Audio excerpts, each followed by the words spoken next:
All right, so it is a couple of minutes past the official start time now.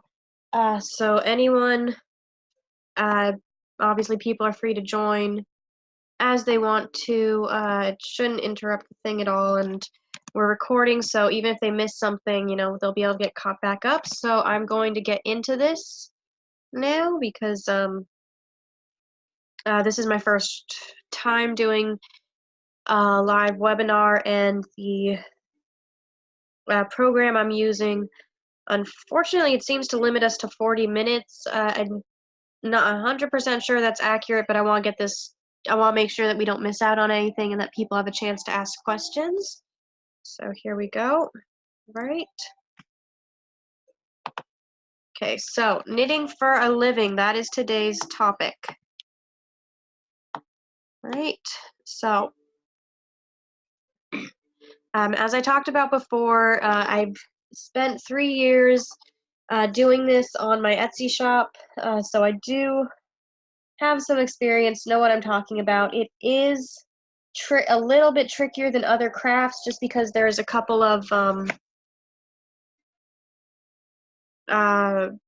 issues people can have, pitfalls that you're not as likely to fall into in other areas. All right. So the first thing that I want to make clear, like if you take absolutely nothing else from this webinar, if this is literally the only thing you learn from me, I'll consider it a success. Handmade yarn goods are a luxury item, all right? If you want to make a living from knitting, you've got to think about it this way. So many knitters, when they get started, and I completely include myself in this, okay? I was doing this too, and it was a huge, huge mistake. But so many knitters, they start out trying to keep the price as low as they possibly can. So they try, and often they work for like $2-3 an hour, just trying to keep the price low, thinking that's what they have to do. Basically, they're trying to compete with Walmart. And of course, an individual can't compete with Walmart. And frankly, it's a bad idea to compete with Walmart. All right. Handmade yarn goods, they are a luxury item. And when you realize that, you can start presenting yourself and your work that way, which will make a pretty big difference because there's a huge, huge difference in selling a beat-up pickup truck and selling a brand new Ferrari, all right? A luxury item, you sell it differently, you sell it to different people, and you price it differently. Okay, so how to actually get paid what you're worth. Now, this is going to tie into what we just talked about how knitting is their luxury items, because that's really the foundation that you need to understand to actually make money doing this. All right, so the first advice is to use luxury materials. And the reason I say that is because when you're actually charging what you're worth, if you're charging a good hourly rate, then your time is almost always going to be the biggest expense, right? So let's say it takes 10 hours for you to knit a scarf, and you pay yourself $10 an hour. And that means the minimum you can sell that scarf for is $100. So if you try to cheap out on the yarn and get $10 yarn, then you're selling that scarf for $110 made of cheap, low-quality yarn. Not an easy sell. But if you spend a little bit more, if you spend 30, 40 bucks on the yarn, then you can sell the scarf for 140, even $150, and you're using the luxury yarn, the comfortable yarn, and it's a lot easier to convince people to buy that. So that's why it's really important to do this, to actually go for the more luxurious materials. Again, I made that mistake of trying to cut costs, but when you want to actually make a business from yarn, your best plan is to find ways to increase the price. Find a way to attract buyers who will pay more rather than trying to cut down your expenses. Also, I'm going to suggest that you start small. And when I mean literally with small projects. This is especially true if you're starting your own store, but I'm even going to say it for commissions. Big, large projects, they're a big investment both in time and in materials. If you spend like $50 to $100 on yarn and a month working on a huge blanket, and then you have a hard time selling it, that's a pretty big loss. But if you just buy like one ball of yarn and you make like 2 or 3 baby hats, then if you have a hard time selling those, you haven't lost very much. And if you're able to sell 2 out of the 3, then that's even better. You know, you've got enough money that you can start making new things, you can buy more yarn. And I do say that even for commissions, because unfortunately not all clients are good, and it's not uncommon for someone to do a commission and then try to get out of paying afterwards. So if your very first experience with commissions is a really big one and you're super excited thinking you're going to make hundreds and hundreds of dollars, and you buy the yarn and you take all the time in it, and then the client doesn't pay you, I mean, that's awful. You don't want to deal with that, trust me. If you are just starting out and actually doing this for money, yeah, I do suggest that you start small, just so that you're not investing as much in it, so if you run into trouble, it won't hurt you as badly. And also, to get paid what you're worth, it's really important that you stand out, okay? Don't try to fit in. And this is something that not just knitters need to know. This is actually a really good idea for literally every small business nowadays, all right? Yes, if you market yourself for who you are probably going to lose some customers. But the important thing is that, first of all, those are customers you don't really want to deal with because they don't actually like you. And second of all, you're going to attract the customers who do like you. All right, there are so many knitters out there. There's so many different ways that you can buy blankets and hats and everything else. Your story is often what tips the scale and what gets people to buy. All right, so don't be afraid to sell your story. Also, again, do seriously consider appealing to a high-end market. And this is something that I've had a really hard time doing because I grew up poor and I never really knew anyone who could afford to spend $500 on a blanket. So it's really hard for me to even think about, you know, what kind of person spends $500 on a blanket, you know, what compels someone to do that. You know, to me it's very alien in a way. And if you're like me, then you are going to have to do some work to recognize the higher end, the luxury buyers, to figure out how they think, how they shop, how to appeal to them. And you're going to have to do your own work on that. You know, I can't teach that in one webinar, but it's a good starting point. You know, there are resources out there about how to sell luxury items and how to appeal to high-end markets. So definitely research that. And some examples of how you can do that are to, again, don't fit in. So like you can pick a niche, a gimmick even that appeals to people. So for example, vegan, you know, if you use, and again, this is really important, be honest, okay? So if you're gonna say you do this, actually do it, all right? Claiming that you're using vegan materials when you're not, it can get you in legal trouble and it just destroys your relationship with your customers. So don't lie, all right? I wanna make that clear. But yeah, you can use all vegan materials. So like you don't use any wool or any yak or any of that. And if you market yourself as vegan, then you're going to attract customers who want vegan products and who appreciate stores that specifically sell vegan products. Another option is to donate some of what you do to charity. Tom's Shoes is an example of this. They for every purchase someone makes, they donate something for it. So they sell their shoes for higher than most companies do, and people are willing to pay that extra because of the donation. And how that can work for you is you can actually just make a cash donation, like say X% of every sale goes to Y charity, but you can also incorporate the knitting. So you can say that for every blanket or every hat you buy. I'll knit a hat and donate it to the local homeless or women's shelter, or I'll knit a baby blanket or one of those cute little preemie octopuses and donate it to the local hospital. You can do things like that, so that way someone who, likes the idea of it but is kind of on the fence about spending so much, they feel good about buying it because they know that they're helping a good cause. Some other things you can do is locally sourced or using recycled materials. And the recycled materials is really clever because then you're appealing to a high-end market, but you're using really low-cost materials. So recycled materials can mean like only getting yarn at secondhand, at charity shops, at thrift shops, or it can mean using other things in place of yarn.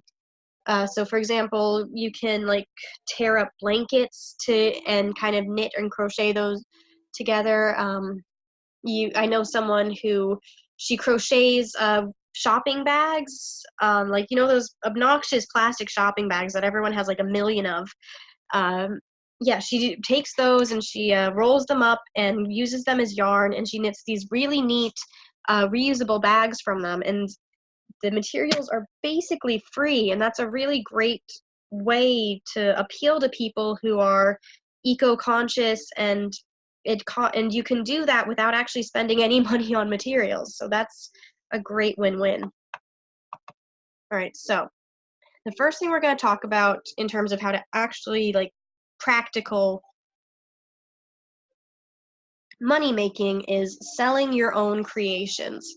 I think this is what most people think of when they think about making money from knitting. So, and I'm saying knitting, but this applies to crochet.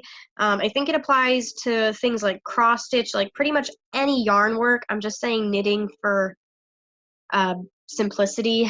And I actually prefer crocheting myself, and I know that it can be really frustrating for everyone to just lump it in with knitting. So I'm sorry about that, but I don't want to have to say like knitting and crochet and this and that every single time. So sorry. All right, so selling your own creations, the first thing I want to make clear is that it doesn't even have to necessarily be finished yarn work. All right, you can sell fiber. So if you're a farmer, absolutely, you probably know this, but if you've been thinking about being a farmer, then that's one thing to consider. I know some people they dream of having their own sheep or their own alpacas, and just so that they can harvest their own fiber, but you can also sell it. You can also sell handmade yarn, and that is actually, it's not a bad idea at all. And you do not have to have the whole Sleeping Beauty spinning wheel setup. They make drop spindles, which are basically handheld. I do not know how to spin yarn, just for the record, but I know that they exist, and they're relatively cheap and small and definitely worth a try. And so once again, go for the more luxury materials, but you can absolutely make very, very good money selling handmade artisanal yarn. And you can do really, really unique things with it that master knitters they love, and they're very happy to spend a very good amount of money getting something so unique that you simply cannot get from a store. All right, and if you happen to be into woodworking or anything like that, hey, you can even make your own and sell your own craft tools. So I just think outside the box when it comes to making money from your passions. All right, there's no one size fits all. All right, and so we're going to cover this again. Charge what your time is worth. And this is true no matter what you're doing in life, honestly, even with jobs, try to only get jobs that actually pay you what you're worth, which I know is easier said than done, which is why you're watching this, most likely. But yeah, I'm going to say an absolute minimum of $10 an hour, and honestly, that's a really low minimum. I would really suggest you aim for 15 or even 20. But I know so many knitters who start out at frickin' $3 an hour and who think that even $10 an hour is a stretch. So if that is you, then baby steps, get yourself to working for $10 an hour, okay? Just at least get there. Now, obviously, what that means is that you either have to work very fast, so like finish each piece in about 1 to 3 hours, so that way you can keep the costs under $50, or you have to charge a lot, and I'm seriously talking hundreds to thousands for a single piece, okay? I'm not joking when I say that handmade yarn goods are a luxury item, all right? Your time is valuable, your time is worth paying for, and there are people who will pay for it, but you have to value yourself first. All right. So, getting paid by knitting for others. And a lot of the rules for knitting, selling your own knitting apply here. Still make sure that you're valuing your own time. All right, but there's a couple of different ways you can do this as well. Like, you don't just have to knit things and then put them up on a shop. So the first way, probably the more common way, is to do commissions for people. And commissions can be really tricky because so many people who ask for commissions just do not value yarn at all. Like, right now, going around the Facebook knitting groups, there is this awful messenger conversation screenshot about this person who wanted to pay freaking $70 for a hand knit queen size intricate quality blanket. You know, this huge thing that would take like hundreds and hundreds of hours, $70. So obviously the knitter in question politely told the person to go screw themselves. You know, yeah, don't even bother with that. But there are, and this is the issue with commissions, is that you have to find customers who value your time and actually pay you what you're worth. That is probably the biggest hurdle that you've got to do. And if you're able to do that, then you can live very, very comfortably. You can make a very nice amount of money, but you have to do it, okay? And what's nice about commissions is that it works for all skill levels. So you can just be beginning, as long as you have basic competence at knitting and crocheting, you can take some basic commissions. Nothing too fancy, but you know, you can do a pretty basic garter stitch scarf like after a week of knitting, you know. So and also you have a lot more flexibility and control. It's a lot easier to say no to clients, which, by the way, don't be willing to say no, okay? If someone makes you an offer like $70 for a queen size blanket, say no. But yeah, so you have more control over what you're actually doing. You can negotiate the deadlines much more easily. It gives you a lot more freedom to actually do what you want to do, which is nice, but it's more effort to find consistent clients. And again, it's the effort to specifically find the clients who are willing to pay you what you're worth, which again are the clients who are looking for luxury items and who recognize the value that you're bringing by the hand knit goods. And I also want to mention something which I only recently heard about, but is a really neat idea, and that's getting paid to finish other people's projects. And I actually love this idea. I think it may be very locational, like you have to be in an area that has a lot of knitters. But I know that my personal projects, they were always getting put on the back burner, and I ended up with like a dozen half-finished projects that I just didn't have time to work on, and I ended up throwing those out. I wish I had thought to, you know, find a knitter and hire them to finish it for me. That would have been fantastic. So, yeah, think outside that box. Don't be afraid to get the word out that if anyone in the area has a half-finished knitting project, you'd be happy to finish it for them, because, hey, you never know. Apparently some people actually make money doing that, so awesome for them. All right, so the other way that you can get paid by knitting for others is test knitting and movie theater knitting. And also, I should have said this earlier, but of course, if you have any questions, let me know. And if there's any technical difficulties, absolutely let me know. Right. So test knitting, I think most people who've been into knitting are kind of familiar with that idea. Basically, it's where someone who's a published knitter hires people to knit their patterns so that they can put them on models and display them for photographs and stuff like that. And also, and this again is an idea that's somewhat new to me. I have absolutely no experience with this. But you can also, sometimes movies and theaters, they need people to knit props and apparel, and that is absolutely something to keep an eye out for. Now, these require a high level of knitting skill. Okay,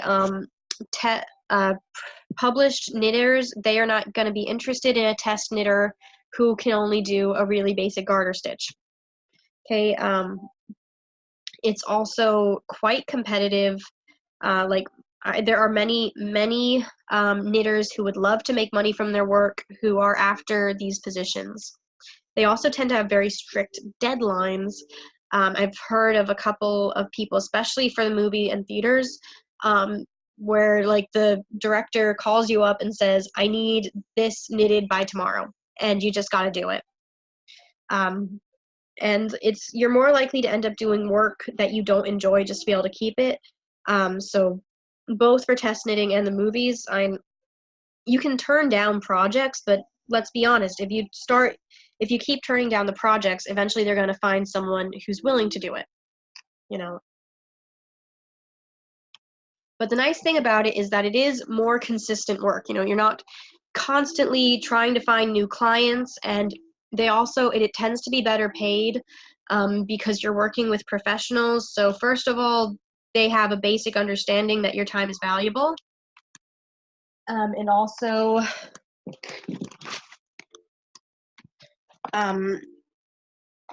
they're more likely to, because they're making money off of your work, you know, they're showing it in magazines or in published books or in movies, they're more willing to pay you a bit more, of course. And also it's really nice to see your work in books and in movies and on stage. So that's definitely something to consider keeping an eye out. All right, so you're probably wondering, how the frick do I find these people? You know, it's like, all right, so these are people who are willing to pay me to knit. Where are they? So ultimately, the bottom line is that you've just got to put yourself out there, okay? They will not just come knocking on your door. You've got to get your work out there. You've got to get your word out there. You got to make sure people are aware. Now, one way you can do that is to create a website showcasing your work. And of course, it doesn't have to be a website. It can be social media like Instagram and Facebook and that. And if you are selling things on an Etsy store, then that can be a way of showcasing your work. And what's nice about that is that you'll also get some good reviews showing that you're pleasant to work with. But I would not, do not rely just on that unless you've already got like a big following or you're willing to spend a lot of time building a big following. A much better idea is to follow the knitters podcasts and blogs and groups and stuff like that. There are a couple of test knitters who they got their job because they were following a knitter who mentioned that she was publishing a book and would need test knitters soon. And so that person, they heard that, hopped on their email, sent one out saying, hi, I heard you needed test knitters. Here's my experience. Here's some example of my work. I would love to work with you. And so they were able to get the job before it was even like posted publicly. Yeah, definitely keep an eye out. And I do hope that kind of shows you how competitive this really is. People are keeping their finger on the pulse, basically. And there are people who are, you know, they're putting themselves out there and they're doing what it takes to get word out, you know. So you can't really afford to be timid if you want to get positions like that because your competition isn't timid. You can also go to local yarn stores and give them your contact information. Some people who need to commission yarn work, they'll go to the yarn stores and ask about local knitters. So definitely make sure that, you know, they know who you are. Oh, and on your website, make sure you explicitly say what kind of work you're available for. Okay, that's true for your Etsy store as well. If you're open for commissions, say I'm open for commissions. If you're open to finishing others' work, say that. If you are looking to do test knitting, say that. Okay, don't make people guess. If you explicitly state that you're doing it and give a rough guide to your prices, you're a lot more likely to get people asking about it. Okay, and then also contact local theater groups, of course. And what's nice about contacting the local theater groups is that many of them, they may have never even considered hiring a knitter for their productions, and they might actually have something right then where it'd be perfect and give that to you, or at least keep you in mind for the future. So not only are you getting your name there saying, hey, I can do this, but you may even create the job by putting the idea in their head. All right, yeah, it does take initial hustle to start getting clients, to get those positions, but if you're willing to do the hustle, it can be well worth it, but you've got to put yourself out there. Okay, so passive income in knitting. I've saved the best for last. This is really the most important idea, not just for knitters, but for pretty much everyone. And I do want to remind you, like, if you have any questions, definitely ask. And if we do have a time limit and run out of time, any questions I haven't gotten to, I'll do a recording covering them. Anyways, so one nice thing about passive income is that there are sites like Ravelry and Etsy where there are like millions of people specifically looking, excuse me, sorry about that, for patterns and other things. And so you can just put patterns and stuff up there. And yes, they take a cut, but it's a lot less effort. You can also sell things on your own site. And with passive income, it is absolutely possible to consistently make thousands of dollars each month from it, which is a huge deal, I'm sure you can imagine. And as you're getting started, it helps brings clients to you and get your name out. Because if you start putting up some patterns for sale or some videos, that helps get people aware that you're there, and someone might see this beautiful pattern you have of a very intricate blanket and want it for themselves, but know that they aren't going to be knitting it. And so they could absolutely, check out your shop and see that's for sale, or reach out and commission you for it. So yeah, it's a really good idea. And even if you aren't in a position to set it up right now, if you are serious about making money knitting, definitely have it as a long-term plan. Plan to start doing it in like a couple months, at most a year. All right, so here are some examples of passive income for knitting. Obviously, patterns and ebooks. Patterns are the easiest way to get started because it's free. You just have to write up a pattern and on a PDF and put it on a site like Etsy or Ravelry for people to pay to download. If you have any patterns that you can literally set this up and have a potential stream of passive income by the weekend. It's that easy. Now, of course, you do need to have patterns of your own. So if you've never made a pattern before, then you're going to have to learn how to do that. But I do suggest that you do. And for ebooks, you can just take a bundle of patterns and sell it for a bit more. And then people are more likely to buy it because it's like 10 patterns for the price of 5 or something like that. And again, more money in your pocket, which is always good. You can also get books published, of course. And now if you're going to be publishing books, you really are going to need, you need patterns, obviously. Pretty much all of the knitting books involve having patterns. So yeah, at least for the main ways of making passive income in knitting, yes, you have to figure out how to, have your own patterns, which is fair enough, I think. But also, it's not easy to get published in a book. something like only 1 out of every 1,000 submissions to a publisher is accepted. So if you do want to get a published book, prepare yourself for rejection, okay? I don't say that to be cruel. Everyone gets rejected, okay? Every single author who you love, they got rejected by publishers, okay? But it's not a bad idea for a long-term goal. If you start selling your patterns, if you start selling your work, if you start putting your work on social media and you build up a following, then first of all, it's easier to sell it to publishers. Nowadays, publishers love people who already have a social media following because you can basically sell the book for them. So that makes a really big difference. And if you've got a big enough following, then sometimes the publishers will even reach out to you and like say, hey, I see that you're this really popular knitter. Have you ever considered selling a book? So if that's definitely something to consider as a long-term plan. Okay? All right, so another way, and this is the most lucrative, but unfortunately the most cost to you method, is to have how-to videos and online courses. Now, it's a really, really good idea if you have the know-how.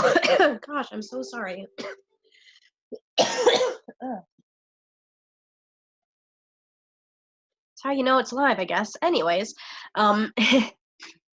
so if you have the know-how and the equipment, how-to videos are awesome because it's so much more clear, and so people are willing to pay more for it. And you can also put together courses on things like Teachable.com and Udemy, and there's a couple of different ones where you can just set up a course that people can join at their leisure. And just film yourself showing some techniques, and yeah, people are willing to pay more for it because you're actually showing them how it's done, which is so much more valuable than just reading it. But of course, it requires good equipment, knowledge of how to film videos and how to edit them and how to get them online. And frankly, it's something that I do not have the setup to be able to do. Good quality videos, it takes some know-how.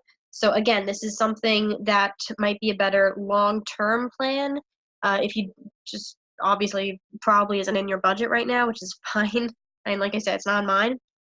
But yeah, definitely if you are serious about making a living knitting, that is definitely something to consider as something to do in the future, okay? Because you do not have to do everything on day one. You can definitely like take steps closer and closer to your goal. You know, build your following, build your know-how. Charge more as you go along. Nobody reaches their maximum income on the first day on the job. It does take on average about 18 months in my experience to go from like your very initial starting point to a full-time income in pretty much any business, and that's assuming that you've already got the skills and you're willing to put a lot of effort into it. Okay, it can obviously take longer. This is not a get-rich-quick guide, but if you are serious about making money on knitting, this is the information you need to know how to do it right. All right, so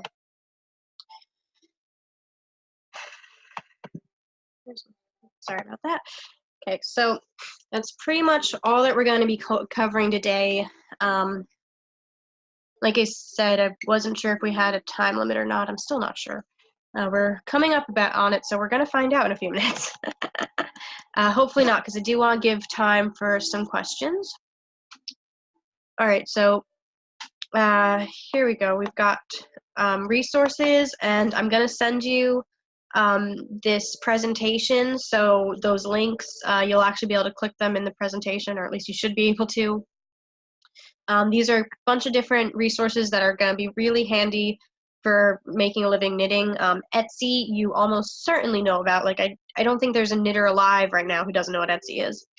Ravelry, if you should know it if you don't. It's a really amazing resource and community, but it's a good place to sell patterns as well. Patternfish, I've never used it, but it is a place to sell patterns. Make sure that you actually do your research into it, because and also do your research into everything. Like, I've personally used Etsy and Ravelry for many years now, so I trust them, but that's me, okay? Some random person on the internet. Do your own research. And then the next link is a resource about creating knitting patterns, which is, of course, really valuable. And then the next one is, that may not have been the best way to do that, but it's an app. It's called Knitting Buddy that I think could be really helpful, especially for like tracking time. And the final one is about how to create PDF files. So if you do want to create your own patterns, like, that's information that will get you set up for doing that, because, as I said, it's really valuable for knitters.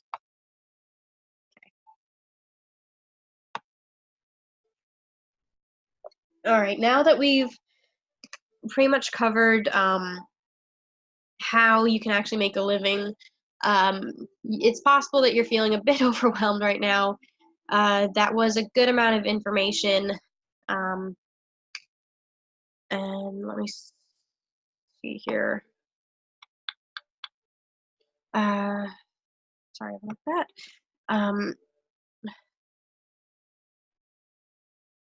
All right. Okay, so I'm still not getting any questions, which is fine. And honestly, this is a very intimate thing, and there were only like 10 people signing up for it, which, given that's my first one ever, is probably for the best, because, you know, it's a little daunting going live like this in front of people. I've never gone live online before. Sorry. Okay, so anyways, that everything I told you, like, that is what you need to know to make a good living on knitting. Like, I again am going to send you the slideshow, and I'm also going to send you the recording of this so you can go back to it and get the advice you need. Like, this will get you to where you need to be, but a lot of people, you need extra help, and that's it's really pretty reasonable. It's not easy. Like, it's rewarding if you to be able to do this, because, you know, you're actually taking control of your life in a sense, but it's not easy at all. And so that's one of the reasons that I've created the Prospering Artist course, is to give people the extra help, because if you are one of those people where a 1 hour online lesson is all you need to just reach the stars, then honestly, freaking congratulations, good for you. Please tell me how you do with this, because it would just absolutely make my day for me to find out that the free resources I've been putting up does help people, like, achieve their goals. That would make me so happy, and that is my goal in having them. You know, I want as many people as possible to reach the success that I know that they're capable of. All right. But again, in my experience, and I'm speaking for myself as well, you know, not just, I'm not special here, you know, I needed help getting to where I am. Most people need help getting to where they are. And so, yeah, that's why I've created the Prospering Artist course. And so, of course, it is going to teach you about how to actually make a living from your craft. It goes a lot deeper than I'm ever going to be able to in half an hour. But also, I really want to make sure everyone is aware that it comes with the Prospering Artist Collective, which is a place where you're going to be able to get personal advice and support from me directly. I'm gonna be there as well, helping guide you, being able to answer the questions that come up on it. Um, so if this has been useful for you and you think that I'm would be able to help you get you where you need to be, then absolutely consider it. And it's also a really amazing chance to be able to network with a community of driven peers, because that support, that community, it is so valuable. It's a huge factor in success. It helps you reach the success that you're capable of, and it also helps you reach it faster because you've got people you can lean on, people you can go to for advice, people who are cheering you on, and that is so important.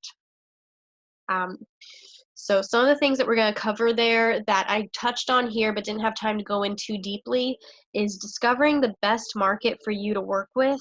Um, because not everyone is going to work with every single market. One thing is that part of standing out is standing out for who you are, okay? I want you to be able to be successful while being your authentic self. I don't want you to pretend to be something you're not. I don't want you to do work that isn't meaningful to you. All right, so yeah, we're gonna work with you to help figure out exactly which market will let you do the work that you're most passionate about, while still getting those customers who are willing to pay what you're worth. Because again, you are worth it. All right, even $10 an hour, and you're worth way more than that. All right, but so many people, they don't even believe they're worth $10 an hour, and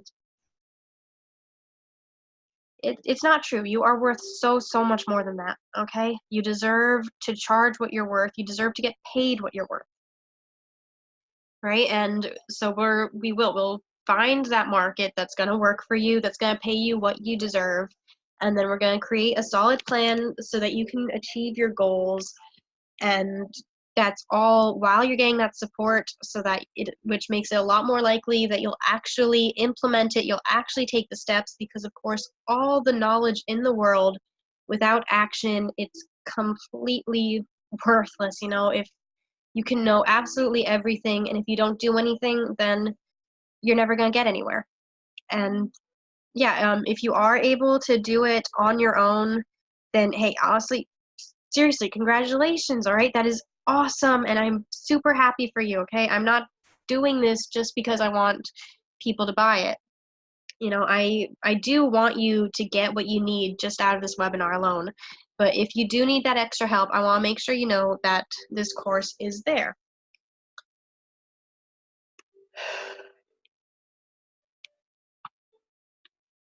All right.